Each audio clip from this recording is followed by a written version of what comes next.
So for the EOS implementers, here's something that I think is really important in my experience for you to have in your head as you're doing business development with family businesses. The first and most important one is, in my experience, family business owners are looking for someone they can trust. Most family business owners, especially what I've observed, second generation and beyond, have felt like everybody around them is trying to get the dirt on them and their family, or trying to sell them something. I think there are some family business owners, second, third, fourth generation, who have had that feeling their entire lives. Like sometimes there are second, third, and fourth generation family business owners who felt that their kindergarten teacher felt they had to be extra nice to them because then maybe there would be an extra cash flow for the classroom. Like this is a really big experience. So I don't think I'm too far off. So can they trust you? Are you digging for dirt? Are you going to tell their stories? Are you going to use them as an example? Do you think they're the weirdest, most messed up people they've ever seen? That's going through their heads. So the way that I try to show, I believe I'm trustworthy. Good God, I hope I am. I refuse to put family business testimonials on my website. If you go to my EOS microsite, I have testimonials that people wrote, but I deliver them in what I think are quite hilarious videos, but 0 people have told me they agree, so they probably aren't. But I had a really fun time filming them.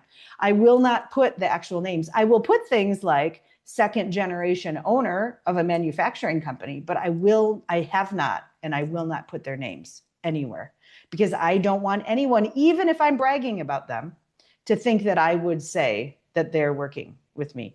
Even though I would say EOS is a far cry from therapy or a colonoscopy or something.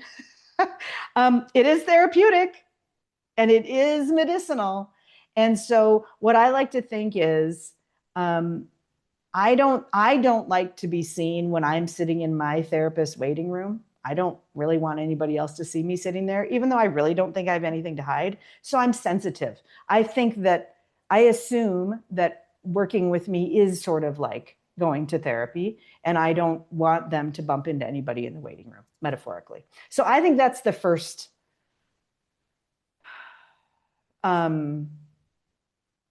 gate you're kind of getting through with a family business.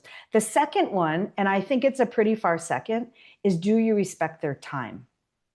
Whether or not it's true, because family businesses are balancing family, business, and ownership, their time almost always feels squished.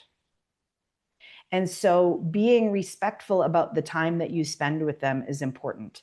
And thank goodness the EOS BizDev process is set up that way. 10-minute VTH call, 90-minute meeting that really has 5 hours of content, 8-hour focus day that has 4 days of content, 8-hour vision building day 1 that has 8 days of content.